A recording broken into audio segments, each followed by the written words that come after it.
Simple একটা কথা আছে, আপনারা যে ধরনের প্রশ্ন করেন সে কথা ঠিক আছে, কিন্তু এখানে তো আমি দাঁড়াইছি একটা প্রতিবাদ নিয়ে।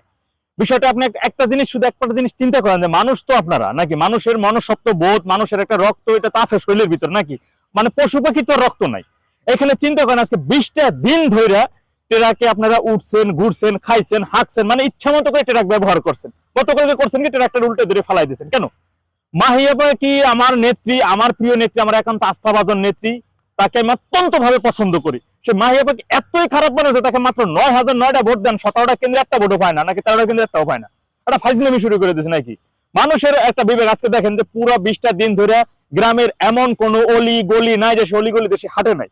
বাচ্চা থেকে শুরু করে ছোট ছোট লেদা ফেদা বাচ্চাগুলো এগুলো কোলে নিছে, কতগুলো বিছনের ভিতরে হাঁকছে, মুছছে, সেগুলো সে কি করছে? বাচ্চা কিন্তু সে ফালাই দেয় নাই কোল থেকে, সে আস্তে ধীরে আবার তার মায়ের কাছে দিয়েছে, এই হাগামোতা সে পরিষ্কার করছে।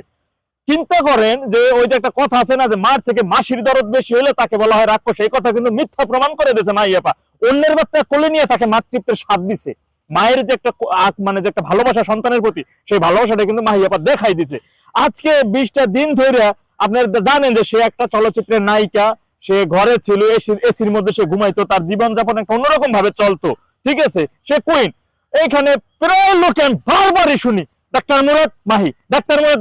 আর আমি আপনারা ডাক্তার মুরাদ মুরাদ মুরাদ মুরাদ করে ঘুরে একেবারে পুরোটা মানে আমার আমার মনে হয় যে এই যারাই ডাক্তার মুরাদ মাহিয়াপা বা ডাক্তার মুরাদ তুই কই গেলি, মাহিয়াপা খুঁজে বেড়ায়, মাহিয়াপার মাঝখানে সিলভার ওবাই তালে তালে, এই সমস্ত কি সমস্ত বাজে বাজে স্লোগান মানুষ যে করতে পারে, কিছু কন্টেন্ট ক্রিয়েটর আপনারা আছেন যারা এখানে থাকতে পারেন একজন দুজন, তাতে আমার কোনো কিছু করা নেই, আমার কোনো কিছু বলারও নাই। শুধু আমি একটা কথাই বলবো, ভাই মানুষ তো আপনারা নাকি, আর সে তো একজন রাজনীতিতে আসছে, নতুন কিছু ভুল ত্রুটি হইতে পারে, ভুল ত্রুটির ঊর্ধ্বে না, তাই না?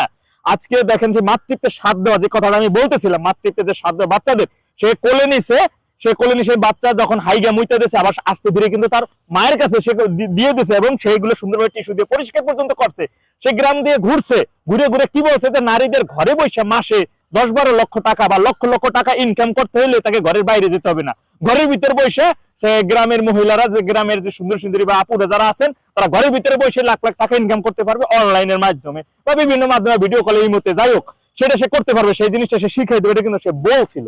কিন্তু তারপরেও আমি শুধু চিন্তা করি, তারপরেও তার নিজের যে কেন্দ্রটা আছে, সেই কেন্দ্রটা থেকে শুরু করে মানে টোটাল গোষ্ঠী সহ সব শুধু হাদা গোষ্ঠী মিলাইয়া ভোট পায় মাত্র 9,900 ভোট। এটা কোনো কথা হইতে পারে? পুরো 20টা দিন পর্যন্ত এই যে যুবক কতগুলা পোলাপান আমি ছিল, এইগুলারা এরাই পুরো কিন্তু ভোটগুলো দেয় নাই, যে এরা পুরো মানে পুরো 20টা দিন ধরে ইচ্ছা মতো করে ব্যবহার করলো, এবং এই গতকাল ট্রাক্টর উল্টাই ফেলাই দিল। না, আমি এর তীব্র নিন্দা এবং প্রতিবাদ জানাই, আমি এর বিচার চাই, আমি রাষ্ট্রের কাছে এর বিচার চাই। আমি মূলত আমি এখানে আসছি, আমি কোর্টে যাব, এই বিষয়ে আমি আসলে আমার বিচার চাইতে হবে, কারণ মানুষের বিবেক, রক্তক্ষরণ আপনারা ব্যবহার হয়ে গেলে টিস্যুর মতো ছুঁড়ে ফেলাই দেবেন, মানে এইটা আমরা কোনোভাবে আমরা মানতে রাজি না, আমরা কোনোভাবে এটা মানবো না। এটা আমি অন্তত পক্ষে আমার জায়গা থেকে, আমার নেত্রী আমার গায়ে লাগে, আমি মানে আমি কালকে সারাটা রাত আমি ঘুমাইতে পারি নাই, আমার নেত্রী, আমার মানে আমি কি বলবো, আমি বিশ্বাস করেন, আপনারা দেখতে পাচ্ছেন আমার চোখের নিচে দাগ হয়ে গেছে, আমার চোখ লাল দেখাচ্ছে, এটা আপনারা বুঝতেই পারতেছেন। এবং আমি আসলে আমি শুধু মূলত আসছি এই কারণেই যে আমি বিচার চাবো, আমি হাইকোর্টে আমি কোন আমার একজন আইনজীবীর সাথে আমি কথা বলে এ বিষয়ে মামলা মকদ্দমা যা দরকার আমি সেটা করবো আর কি, কিন্তু বিচার হইতে হবে, বিচার চাইতে হবে। আমার নেত্রী ঢাকায় আসতেছেন, উনি হয়তো আজকে আসবেন। আরেকটা জিনিস আমি শুধু বলে রাখি বিদায়ের সময়, শেষ সময়, দেখেন এরকমের জনদরদী নেত্রী আর এরকমের মাতৃত্বের স্বাদ দেওয়া নেত্রী আপনারা কয়জন পাবেন?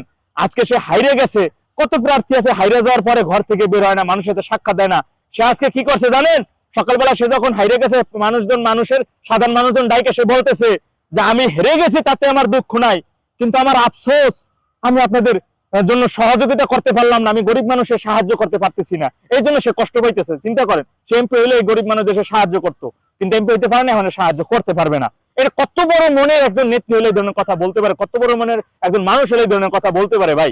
তো যাই হোক, আমি এখন আসছি, আমি মূলত এখন হাইকোর্টের দিকে যাব। আমি এই বিষয়ে তীব্র নিন্দা এবং প্রতিবাদ আপনাদের মাধ্যমে আমি দেশবাসীর উদ্দেশ্যে আমি বলতে চাই যে এই যে যারা ব্যবহার করে ছুঁড়ে ফেলাই দিচ্ছে ট্রাক্টর উল্টাইয়া, আমি এদের বিরুদ্ধে খুঁজে খুঁজে বের করতে হবে, যারা মাহিবার সাথে হাত মিলাইছে, যারা মাহিবারে জড়াই ধরছিল, যে সমস্ত নানি চাচি দাদিরা, এবং তারা বলছিল ভোট দেবো, দেয় নাই, ওই সমস্ত লোকদের খুঁজে বের করার জন্য রাষ্ট্রের কাছে আমি জোর আবেদন জানাইছি, জোর আমি এই জন্য আইনানুগ ব্যবস্থা যা প্রয়োজন